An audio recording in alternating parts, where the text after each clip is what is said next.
అల్లు అర్జున్ హీరోగా సుకుమార్ దర్శకత్వంలో తెరకెక్కిన action thriller Pushpa the rule తాజాగా ప్రేక్షకుల ముందుకు వచ్చిన ఈ చిత్రం సందడి చేస్తోంది.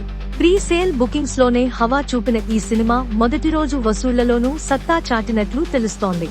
డిసెంబర్ 4 రాత్రి నుంచి థియేటర్లలో సందడి చేసిన పుష్ప ది రూల్ కలెక్షన్ల పరంగా ఓవర్సీస్ లోనూ టాప్ లో కొనసాగుతోంది.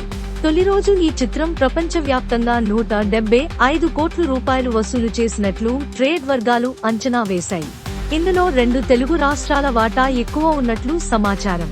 అమెరికాలో ఈ చిత్రం తొలి రోజు దాదాపు $4.2 మిలియన్ల వసూలు చేసినట్లు నిర్మాణ సంస్థ తెలిపింది. ఈ విషయాన్ని తెలుపుతూ పోస్టర్ విడుదల చేసింది. అమెరికాలో ఈ స్థాయిలో వసూళ్లు సాధించిన 3వ భారతీయ చిత్రం పుష్ప ది రూల్ అని పేర్కొంది. ప్రీ సేల్ బుకింగ్స్ నుంచే బుక్ మై షోలో పుష్ప ది రూల్ దూసుకుపోతోన్న సంగతి తెలిసిందే. తాజాగా ఈ చిత్రం మరోసారి హవా చూపింది. ఈ ప్లాట్ఫామ్ పై ఒక్క గంటలోనే 1,00,000 టికెట్స్ అమ్ముడయ్యాయి. గతంలో ప్రభాస్ కల్కి సినిమా గంటలో 97,700 టికెట్స్ తో టాప్ లో ఉంది. ఇప్పుడు ఆ మార్క్ ను పుష్పరాజ్ దాటేశాడు.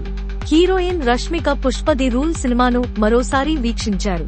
టాలీవుడ్ హీరో విజయ్ దేవరకొండ కుటుంబంతో కలిసి ఆమె పుష్ప ది రూల్ ను చూశారు.